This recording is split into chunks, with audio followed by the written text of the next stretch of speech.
नमस्कार दोस्तों, province GS studio में आपका स्वागत है। मैं हूं सतीश कौर। कैसे हैं आप लोग? उम्मीद करता हूं आप स्वस्थ होंगे, मस्त होंगे।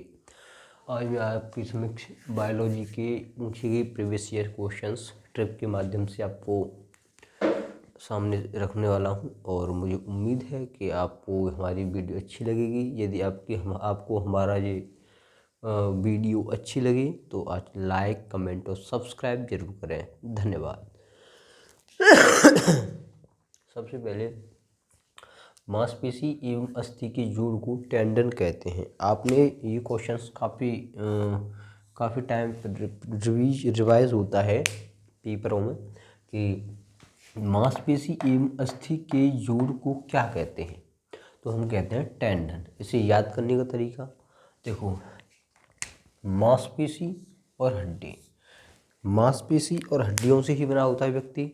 कोई भी व्यक्ति का हम नाम ले लें कि मांसपेशी और अस्थि के जोड़ को टेंडन, ये क्वेश्चन से यही बनता है कि मांसपेशी एवं अस्थि के जोड़ को क्या कहते हैं, तो मांसपेशी एवं अस्थि के जोड़ को टेंडन कहते हैं। क्या कहते हैं? टेंडन। क्या कहते हैं? टेंडन।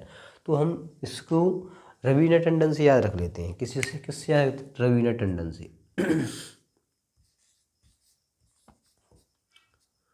रवीना टंडन, टंडन से याद रखते हैं, टंडन, है ना।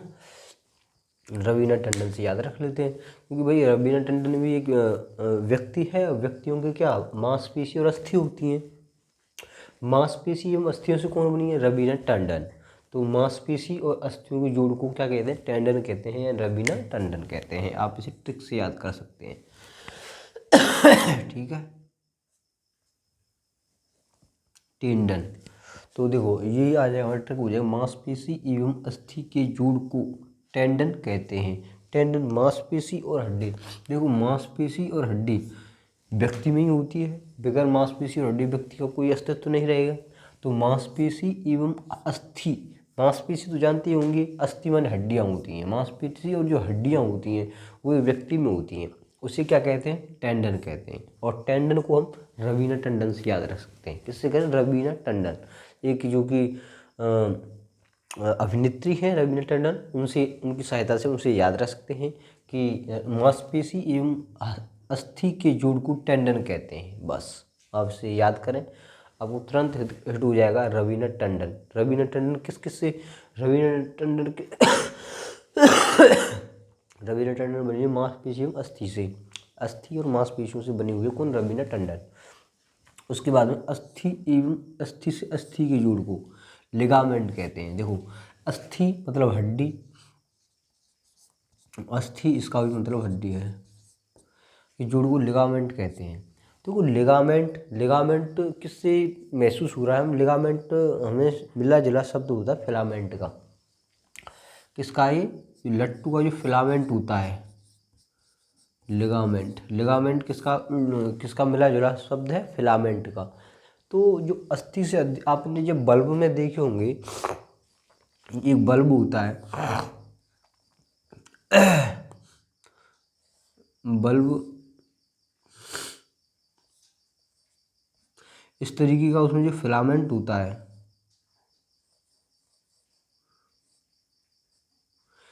ये जो फिलामेंट होता है इस तरीके का, तो ये फिलामेंट तो कहते हैं, इसे क्या कहेंगे? फिलामेंट। तो इसे हम क्या कहेंगे? फिलामेंट कहेंगे। इससे आप इसमें पिन मान लो, जैसा आपके लिए मैंने आपकी सहूलियत के बता दिया है कि इस ट्रिक से आप याद रख सकते हैं। अस्थि से देखो लिगामेंट और इसे क्या कहते हैं? फिलामेंट। अंदर जो होता है इसका फिलामेंट। तो लट्टू का जो फिलामेंट होता है उससे याद रख सकते हैं हम। अस्थि से अस्थि, देखो एक तो ये एक अस्थि टाइप की है ना, अस्थि से अस्थि के जोड़ को ये इससे जुड़ रही है। एक ये अस्थि मानो हड्डी, एक ये अस्थि और ये अस्थि। ये अस्थि से अस्थि के जोड़ को क्या कहते हैं? लिगामेंट यानी फिलामेंट। लिगामेंट मतलब फिलामेंट। किसका? लट्टू का फिलामेंट से याद रख सकते हैं। जो बल्ब होता है, बल्ब के अंदर जो फिलामेंट होता है उससे याद रख सकते हैं। लिगामेंट मतलब फिलामेंट। आप इस तरीके से आप याद कर सकते हैं। उसके बाद में लड़ू एवं उड़ू हार्मोन किसे कहते हैं? वो होता है एड्रेनलिन ग्रंथि। ये मोस्ट इम्पोर्टेंट है, मोस्ट में रखें इसे भी। लड़ू एवं उड़ू हार्मोन किसे कहते हैं? एड्रेनालिन ग्रंथि को, किसे कहते हैं? एड्रेनालिन ग्रंथि। आप इसे याद रख सकते हैं, लड़ू एवं उड़ू हार्मोन एड्रेनालिन ग्रंथि को कहते हैं। उसके बाद शरीर की सबसे बड़ी हड्डी होती है फीमर, सबसे बड़ी हड्डी जो कि जांग में मिलती है। जांग में सबसे बड़ी हड्डी होती है, हमारी बॉडी की सबसे बड़ी हड्डी होती है फीमर, जो कि जांग में होती है। आप इसे याद रख सकते हैं। और सबसे छोटी हड्डी होती है स्टेपिस, जो कान में होती है, इसे भी आपको याद करना ही होगा। दूसरा छठवां है, लार में कौन सा एंजाइम पाया जाता है? तो टाइलिन एंजाइम पाया जाता है। ये भी कई बार पूछा गया है, टाइलिन एंजाइम। लार में कौन सा एंजाइम पाया जाता है? तो टाइलिन। और उसके बाद में निम्न में से किसे मास्टर ग्रंथि के रूप में जाना जाता है? मोस्ट इंपॉर्टेंट क्वेश्चन है मास्टर ग्रंथि, काफ़ी टाइम पूछा गया है क्वेश्चन। मास्टर ग्रंथि के रूप में किसे जाना जाता है? तो पीयूष ग्रंथि है। पीयूष ग्रंथि को मास्टर ग्रंथि के रूप में जाना जाता है। पीयूष ग्रंथि को मास्टर ग्रंथि के रूप में जाना जाता है, तो आप इसे याद कर सकते हैं। और इसका मैंने डिस्क्राइब भी किया। इसका जो भार है पीयूष ग्रंथि का, वो 0.6 ग्राम होता है। क्या होता है? 0.6 ग्राम होता है पीयूष ग्रंथि का भार। पीयूष ग्रंथि को ही मास्टर ग्रंथि के नाम से जाने जाते हैं। क्वेश्चंस काफ़ी टाइम रेलवे में 2018 में 16 में जो पेपर हुए थे ELP के, रेलवे ग्रुप डी के, उसमें कई टाइम से रिवाइज भी किया गया था रेलवे में कि निम्न में से मास्टर ग्रंथि किसे कहते हैं? तो मास्टर ग्रंथि, पीयूष ग्रंथि को मास्टर ग्रंथि कहते हैं। पीयूष ग्रंथि को मास्टर ग्रंथि कहते हैं। और इसका जो भार होता है मास्टर ग्रंथि का, पीयूष ग्रंथि का, इसका 0.6 ग्राम होता है। क्या होता है? 0.6 ग्राम होता है। और जो मास्टर ग्रंथि, ये पीयूष ग्रंथि, ये सर में पाई जाती है। हमारा क्या पाया? सिर में पाई जाती है। किस जगह पे? यह कपाल की स्पेनाइड हड्डी में एक गड्ढे में स्थित होती है। ठीक है, ये हमारा जो कपाल होता है, सिर होता है, यह कपाल की स्पेनाइड हड्डी में एक गड्ढे में स्थित होती है, जिसमें मास्टर ग्रंथि या पीयूष ग्रंथि पाई जाती है। तो शायद कैमरा कवर नहीं कर रहा है एकदम नीचे तक, लेकिन आप इसे ध्यान रखें कि यह कपाल की स्पेनाइड हड्डी में होती है। यह कपाल की स्पेनाइड हड्डी में होती है, कपाल में यानी सिर में। मास्टर ग्रंथि कहाँ मिलती है? कपाल में यानी सिर में। तो दोस्तों, हमारे ये मोस्ट क्वेश्चंस एक आपके सामने रखे, और मुझे उम्मीद है कि आप सभी को हमारी वीडियो पसंद आई होगी। यदि हमारी वीडियो पसंद आए और आपकी कुछ भी इम्पोर्टेंट आपके लिए इम्पोर्टेंट हो, तो आप इसे लाइक, कमेंट और सब्सक्राइब जरूर करें, और अपने दोस्तों तक ज़रूर इसे शेयर करें।